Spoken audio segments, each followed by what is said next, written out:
Part 3ல வந்துட்டு இந்தியாவின் முக்கிய இயற்கை அமைப்பு பிரிவுகள் பார்க்க போறோம். மொத்தம் 6 வகை பிரிவுகள் இருக்கு. வடக்கு மலைகள் இது நீங்க பார்த்து மேப் வச்சு சொல்றேன். வடக்கு மலைகள்னா இமயமலைகள்னு சொல்லுவாங்க. அதுக்கு கீழே சமவெளிகள் இருக்கும். வடபெரும் சமவெளிகள். அடுத்தது தீபகற்ப பீடபூமிகள். தீபகற்ப பீடபூமிக்குள்ளதான் கீழே என்ன அந்த சவுத் சைட்ல இருந்து தக்கான பீடபூமின்னு படிப்போம்.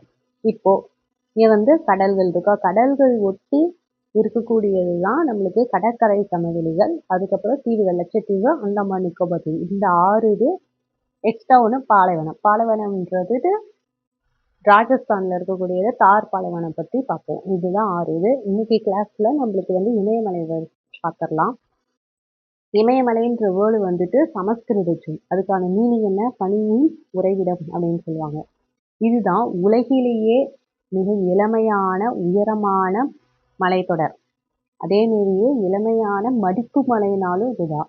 அப்ப இந்தியாவில் இருக்கக்கூடிய பழமையான மலை மடிப்பு தொடர் எதுன்னு கேட்டாங்க அப்படின்னா ஆரவல்லி மலைத்தொடர் ராஜஸ்தான்ல இருக்கா. அப்ப ராஜஸ்தான்ல வந்துட்டு தென்மேற்கு பருவக்காற்று அதுக்கு இணையா இருக்கிறனாலதான் ராஜஸ்தான்ல மழை பெய்யாது. ஏன்னா இணையா இருக்கும் பொழுது காற்று தடுக்காது. ஓகேங்களா. இப்போ இந்த மடிப்பு மலைன்றது எதனாலதானா புவி மேலோடு பேரியக்க விசை. நம்ம இந்தியா கண்டத்தட்டு நகர்வு கோட்பாடுன்னு ஒண்ணு இருக்கு. அது மூலமா சீனால போயிட்டு மோதும் போது டெதீஸ் அப்படின்ற கடல் எல்லாம் மடிக்கப்பட்டு மேல அந்த இது நீங்க பிசிக்ஸ்ல படிச்சிருப்பீங்க. அந்த கண்டத்தட்டு நகர்வு கோட்பாடு ஜியாகிரபி 11th ஜியாகிரபி புக்ல டீட்டெயிலா இருக்கும். ஓகேங்களா. அதுல பாத்தீங்கன்னா புரியும். அதன் மூலமா தான் மடிப்பு மலை உருவாக்கப்பட்டது. அப்ப மடிப்பு மலைன்றது இமயமலை எப்படி உருவாச்சுன்னா டெதீஸ் கடல் மடிக்கப்பட்டதுனாலதான் இமயமலை உருவாச்சு. ஓகேங்களா. இப்போ இதோடைய நீளம் என்ன அப்படின்றது பார்த்தோம்னா சிந்து பள்ளத்தாக்குல இருந்து பிரம்மபுத்திரா பள்ளத்தாக்கு வரைக்கும் இது 2500 கிலோமீட்டர் நீளத்துல இருக்கு. ஓகேங்களா. அகலம் பார்த்தோம்னா காஷ்மீர்ல இருந்து அருணாச்சல் பிரதேஷ் போக போக போக டிக்ரீஸ் ஆகிட்டே இருக்கான். இங்க 500 கிலோமீட்டர் இருக்கு அகலம் அப்படின்னா இங்க 200 தான் இருக்கும். இப்போ இந்த இமயமலையில தான் உலகினுடைய கூரை அப்படின்னு சொல்லக்கூடியது பாமீர் முடிச்சி அப்படின்றது இருக்கு. இது சென்ட்ரல் ஏசியால இருக்கக்கூடிய மலைத்தொடரையும் நம்ம இமயமலையும் ஜாயின் பண்ணக்கூடியது தான் இந்த உலகினுடைய கூரை. ஏன் அது உலகினுடைய கூரை அப்படின்னு சொல்றாங்கன்னா நம்ம ஸ்பேஸ்ல இருந்து பார்க்கும் பொழுது நம்மளுடைய பூமி உருண்டையாளா இருக்கு. கரெக்டா அந்த பால் சைஸ்ல இருக்காது. கொஞ்சம் அங்கேயும் இங்கேயும் மடங்கி ஒரு சைடு என்ன சொல்றது பொங்கி போன மாதிரி இருக்கும். ஓகேங்களா. அப்போ மேல இருந்து பார்க்கும்போது நம்ம உலகமே பூமியை பார்க்கும்போது இந்த பாமீர் முடிச்சு மட்டும் ஒரு கூரை மாதிரி நிற்கும். அப்ப நம்ம புதுசெல்லாம் பார்க்கறோம் அது மாதிரி இந்த கூரை நிற்கிதான். ஓகேங்களா. அதனாலதான் இது பாமீர் முடிச்சின்னு சொல்றாங்க. ஓகே. உலகினுடைய கூரைன்னு சொல்லக்கூடியது பாமீர் முடிச்சின்னு தான். இல்லைங்களா.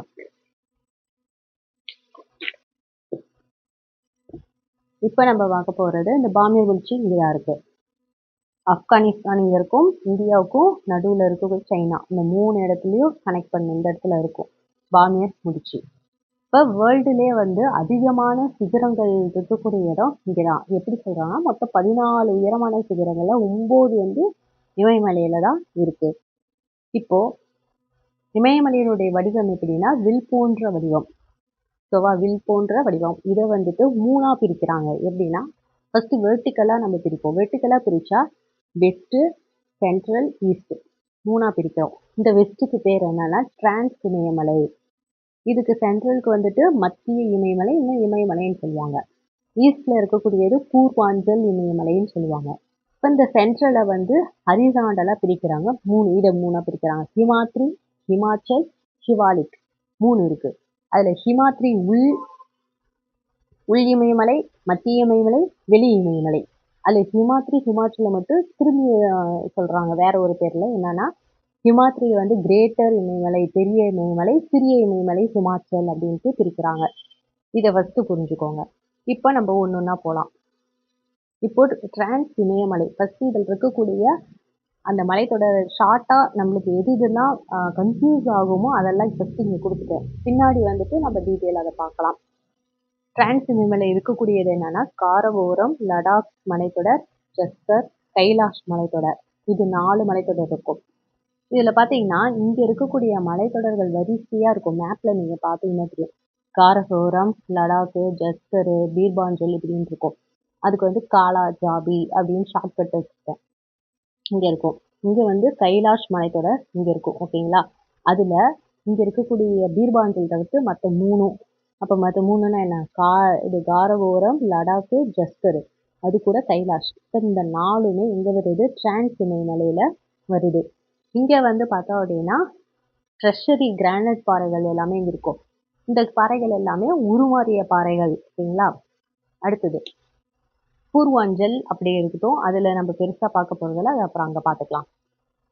இப்போ இது ஹிமாத்ரி, ஹிமாச்சல், ஷிவாலிக் இதோடைய பேர் எல்லாமே நம்ம முன்னாடியே பார்த்தாச்சு. இப்போ ஹிமாத்ரியில் வந்துட்டு பார்த்தோன்னா நம்மளுக்கு உலகிலேயே மிக உயரமான மலை பேர் என்னன்னா எவரெஸ்ட்னு சொல்லுவோம். அது எங்கே இருக்குன்னா இந்தியாவில் கிடையாது, நேபாளில் தான் இருக்குது. ஓகேங்களா? அப்போ எவரெஸ்ட்டு, கஞ்சன்ஜங்கா, நங்க பர்வத், தௌலகிரி, நந்தாதேவி இந்த மலைகள் எல்லாமே எங்கே இருக்குது அப்படின்னா நம்ம இது லொக்கேஷன் மேப் வச்சு நடத்திருப்போம். நீங்கள் அதில் பார்த்தீங்கன்னா இப்போ ஈஸியாக எங்கெங்கே இருக்குது லொக்கேஷன் ஆகிருக்கு நம்ம ஈஸியாக கண்டுபிடிச்சிடலாம். ஓகேங்களா? எவரெஸ்ட்டு, கஞ்சன்ஜங்கா, நங்க பர்வத், தௌலகிரி, நந்தாதேவி இது எல்லாமே ஹிமாத்ரி. ஹிமாச்சல் நம்ம அங்கே விட்டு வச்சோம்ல பீர்பாஞ்சல். இப்போ இந்த பீர்பாஞ்சலும் தவ்லதார், மகாபாரத். பீர்பாஞ்சல், தவ்லதார், மகாபாரத். நல்லா பார்த்தீங்கன்னா இதை ஞாபகம் வச்சுக்கிட்டா இதில் இருக்கிறது ரெண்டையும் நம்ம பிரித்து ஈஸியாக போட்டுடலாம். இப்போ ஷிவாலிக். ஷிவாலிக்கில் வந்துட்டு மேற்கு சைடு கிழக்கு பேர் வைக்கிறாங்க. அந்த பள்ளத்தாக்குக்கு பேர் வைக்கிறாங்க. என்னன்னா டூன்ஸ் டியர்.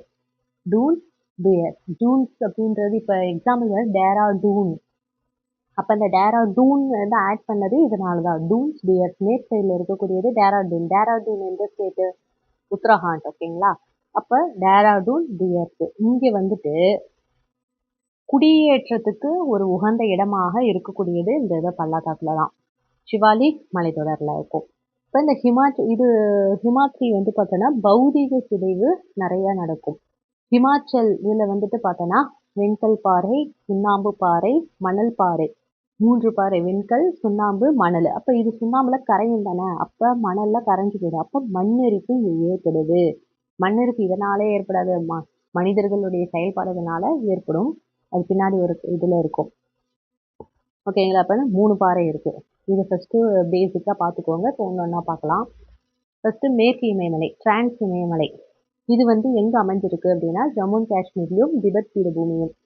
இது வந்து திபெத்தியன் இமயமலைன்னு பேர் சொல்கிறாங்க. ஏன் திபெத்தியன் இமயமலை பேர் சொல்கிறாங்கன்னா அங்கே தான் இதனுடைய பரப்பளவு வந்து அதிகமாக இருக்கிறது திபெத் பீடபூமியில் தான். அதனால் திபெத்தியன் இமயமலை. இதோடைய எல்லைகள் வந்து பார்த்தோன்னா மேற்கு, மையம், கிழக்கும் 3ஆ பிரிக்கிறாங்க. எதை வச்சுன்னா இது பிரிக்கிறது அகலத்தை வச்சு. 40 கிலோமீட்டர் இருக்கும். மேற்குலேயும் கிழக்குலேயும் 40 இருக்குமா, மையப்பகுதி மட்டும் 225 கிலோமீட்டர் இருக்கும். ஓகேவா? 40, 40, 225 கிலோமீட்டர். முன்னாடியே நம்ம பார்த்தோம் இங்கே இருக்கக்கூடிய பாறை உருமாறிய பாறை, ட்ரெஷரி கிரானைட் பாறை. ஓகேங்களா? ட்ரெஷரி கிரானைட் இது எல்லாமே அங்கே இருக்கக்கூடிய உயிரின கடலில் இருக்கக்கூடிய உயிரின படிமங்களாக கொண்டது தான் இந்த பாறை. இது இந்த இடத்துல எப்படி கடலடி உயிரின படிமம்? முன்னாடி என்ன பார்த்தோம்? டெத்தீஸ் கடல் மடிக்கப்பட்டு தான் நம்மளுக்கு இமயமலை உருவாச்சுங்களா? அப்போ அதில் இருக்கக்கூடிய உயிரினங்கள்லாம் கிரானைட் பாறையாக மாறினது தான் இங்கே இருக்கு.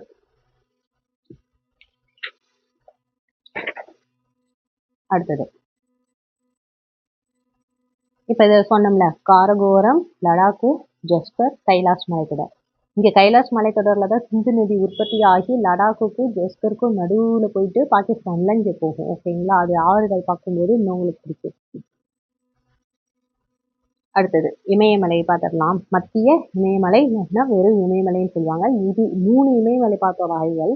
அதுலேயும் இளமையான மடிப்பு மலைன்னு கேட்டாங்கன்னா இமயமலை தான் நடுவில், அதாவது மத்திய இமயமலை தான் சொல்லுவாங்க. ஓகேங்களா? அடுத்தது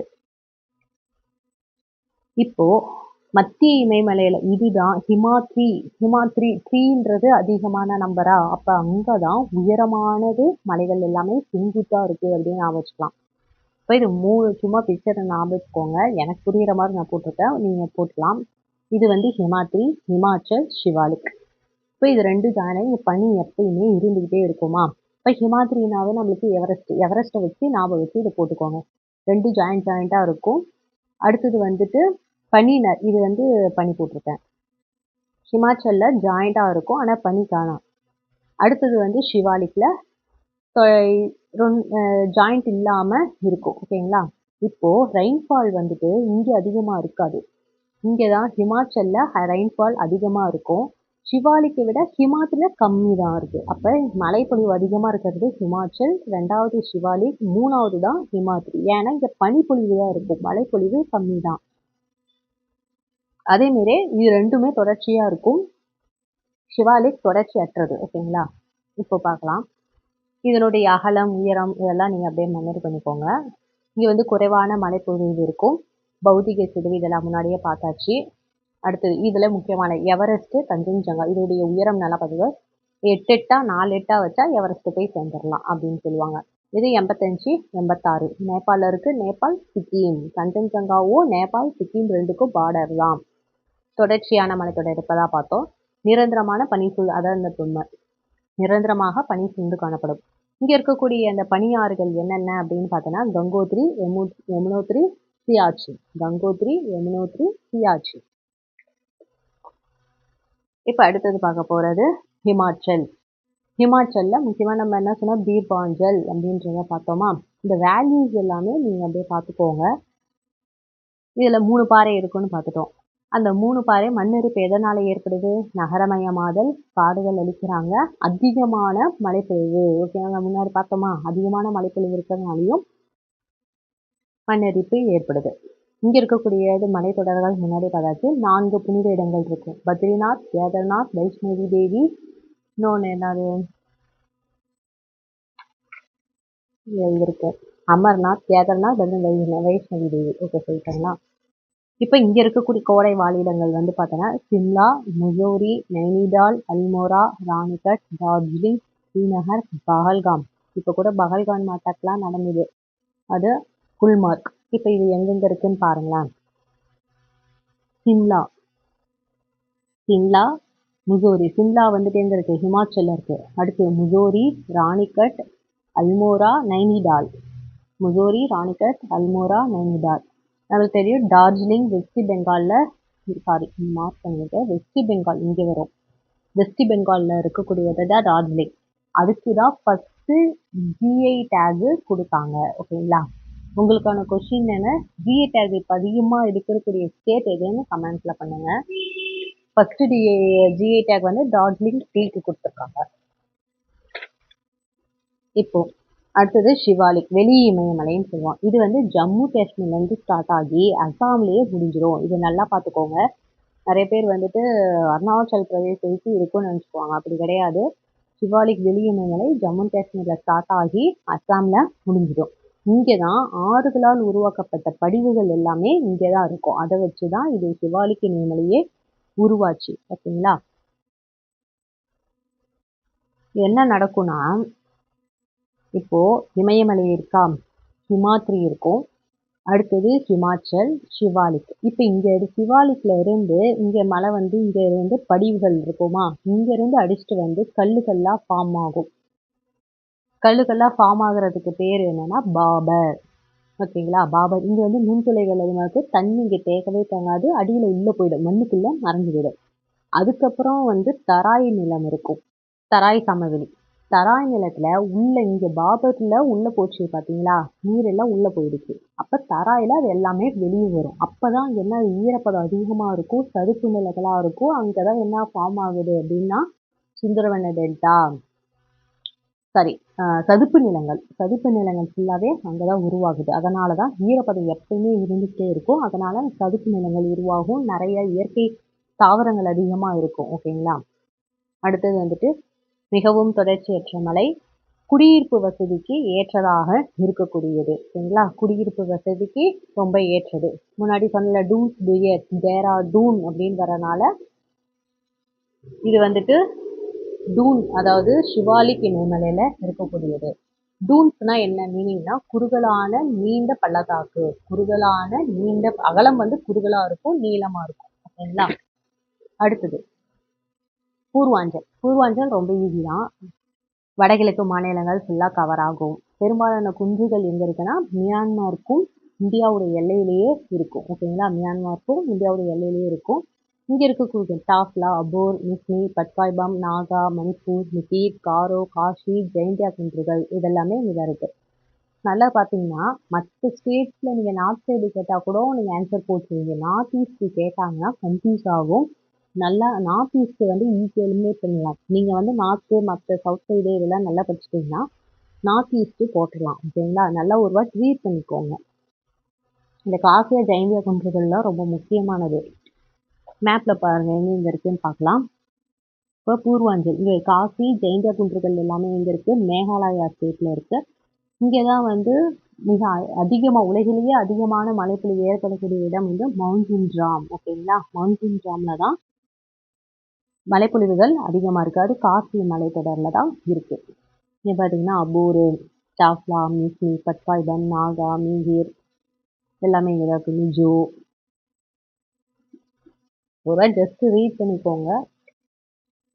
அதெல்லாம் எலிமினேட் பண்ணுறதுக்கு ஈஸியாக இருக்கும். அடுத்து இப்போ இமயமலையினுடைய முக்கியத்துவங்கள் பார்க்கலாம். இமயமலை இருக்கிறனால தான் வட இந்தியாவில் மழை பெய்யுது. இப்போ டைரக்டாக இப்போ இப்படி இருக்குங்களா? இப்போது இங்கே ஆரவல்லி மலைத்தொடர் இருக்குது, இங்கே இமயமலை மலைத்தொடர் இருக்குது. காற்று தென்மேற்கு பருவக்காற்று இப்படி தான் போகும். அப்போ இணையாக இருக்கிறனால இங்கே தடுக்க முடியாது. ஆனால் இங்கே இருக்கக்கூடிய இமயமலை இங்கே தடுத்து இங்கே இருக்கிறவங்களுக்கு எல்லாத்துக்கும் மழைப்பொழிவை தருது.